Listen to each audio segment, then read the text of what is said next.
Howdy. Welcome to my shop. My name's Ron and I'll be your host for the next 10 minutes or so. Being a fourth generation carpenter, wood is that's my language. It's my living, it's my hobby, it's my passion. One of those passions is making stocks. I've never had any formal training in this. I just wanted to put a piece of wood on a gun one day, and I seemed like that'd be a pretty unique challenge, so I tried it. And been going at it ever since, but honestly, I owe a lot of my success to my customers, my friends that have suggested this or that, different ways of doing it to produce a better outcome. And so I appreciate them. I owe them a great deal. The finish that I use was suggested by a friend of mine that owns a gun shop in Georgia, a guy named Dan. Been friends with him for many years, and I owe him for that knowledge. So I don't suggest that my way is the only way. That's just not the case. I picked up my abilities to do this from watching other people and seeing other things and then figuring out how to do that. So it's a process. Some ways are better, cleaner, faster. They require less effort. On and on it goes. And I'm open to learning new and better ways. I'm always looking for that. My grandfather used to say, never let a day go by that you don't learn something. So when I do, I'll often look up, thanks, Pop, because no matter how old you get, you still need to be learning new things. So come on in, see what's going on today. Hey. Today I'm starting on a custom rifle that was, it's called a Cooper. It's an M38 Cooper. I don't know that much about the brand, but apparently they were a fairly well-made custom rifle. This one took a fall out of a gun cabinet, and it landed on the ground and had a tough time with that.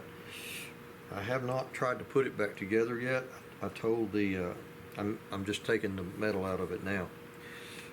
I told the customer, who apparently knew the owner of Cooper Company, that I would try to put it back together, that if all the pieces were there and lined up, that I could put it back together and reinforce it and refinish it.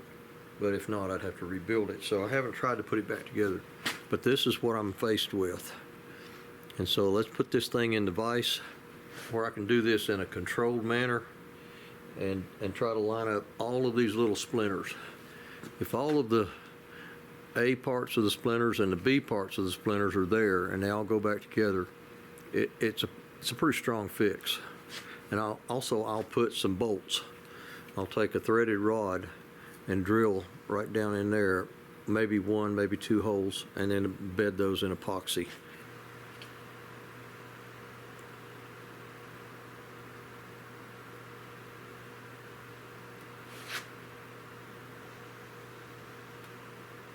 This is pretty much a one and done deal.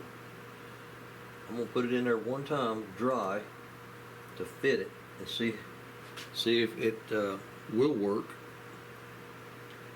And if it will, I got to pull it out and glue it and put it back in. But you don't keep poking and pushing and prodding and jabbing. The more you do that, the more splinters fall off of it and get lost, and the more gaps you end up having to fill. So I'm going to give it a real good shot to see if it'll go in. And then I'm going to take it apart and glue it. If it passes that first test, I'll try it. And I believe it will. I see a very few real tiny little gaps. There's one little corner over here that I don't like, but I can probably put a little splinter of wood in it and doll it up. I believe this thing will mend pretty well. I would get that camera over here and show you, and I would push it on in further. See, it lacks about a 1/16 of going forward, but I don't want to push and prod on that because I may break something. I will do it when I put the glue on, but I believe it'll repair nicely. So let's mix up some epoxy. I see a couple of tiny little sharp edges that are turned sideways. I'm going to get rid of those, because if they get sideways, get crossways in there, they keep the thing from going together.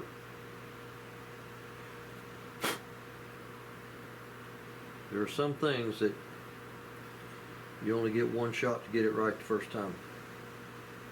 This is one of them. I've probably got way too much epoxy mixed up here.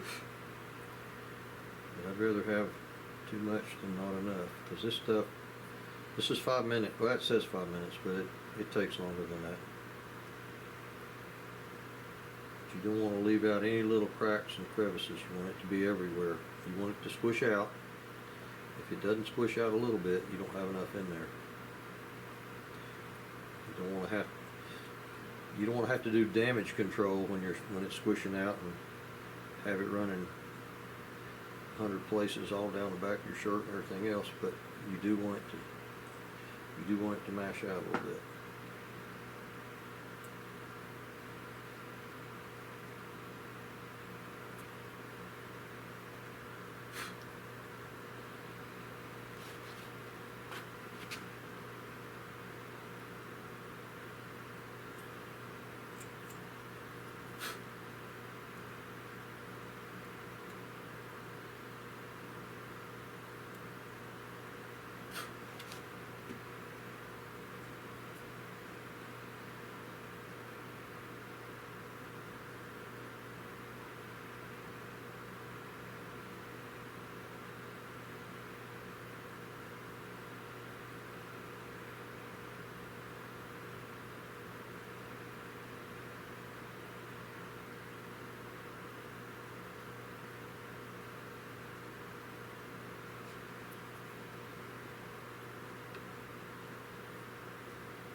This is kind of like what Jesus told Judas when he was going to betray him. Whatever you're going to do it quickly.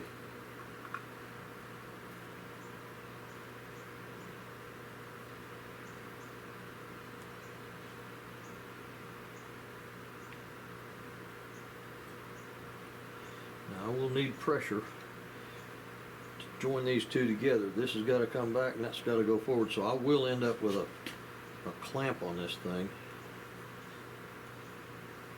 After I get these two squished in, it's got to go forward. That's going together very, very nicely. Now I've got to get pressure this way. And that's not easy to do because these are both slanted surfaces to the brake. The brake is slanted compared to the front and back, or the top and bottom surfaces.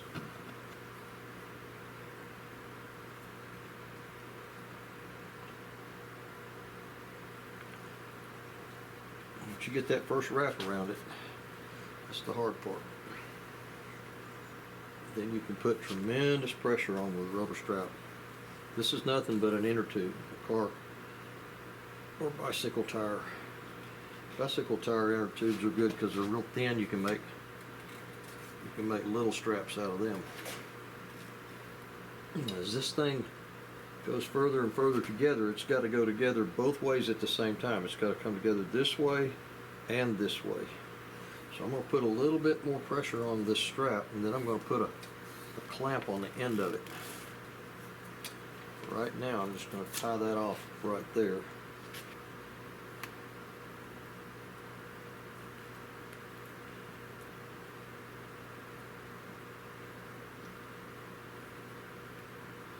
That just made it really a lot harder for me to get a strap in between here and wrap that, but that still has to be done.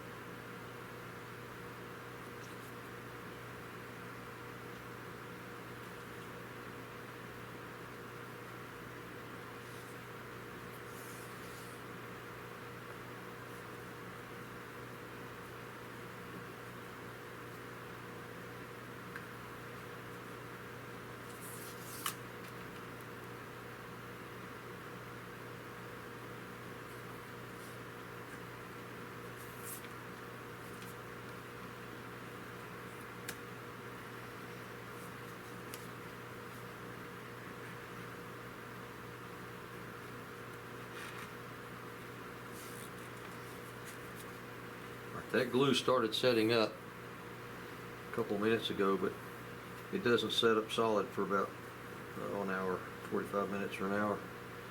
And you really can't put too many wraps on this, being a round object.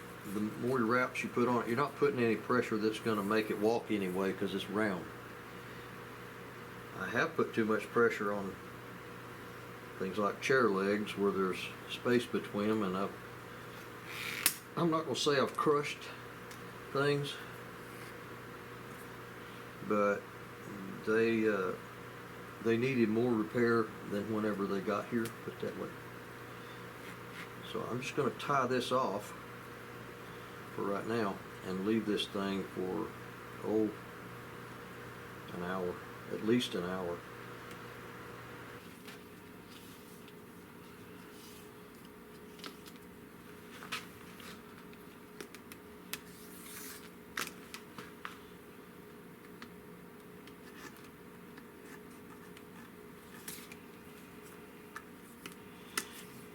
Wherever the rubber strap touches the wet epoxy, it'll sort of stick to it.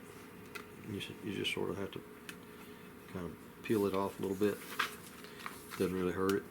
I'm going to completely refinish this thing and recheck it. Everything went right back where it should have.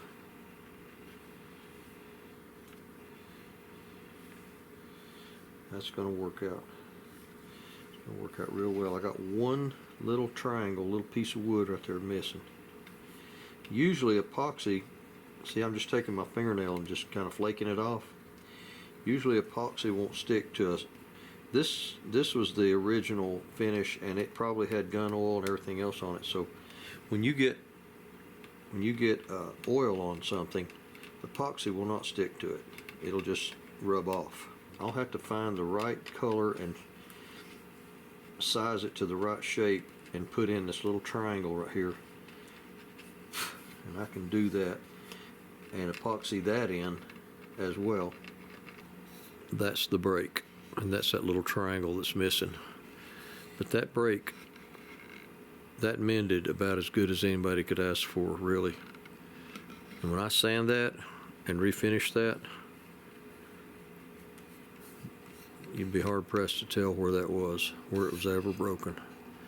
You can follow the crack all the way across that checkering where it goes across through there. But that's a very good mend. And if I can follow those pencil lines when I drill, then I can, I've got to stay away from this bottom edge and the top edge, but there's enough room in this grip. It's big enough to do that.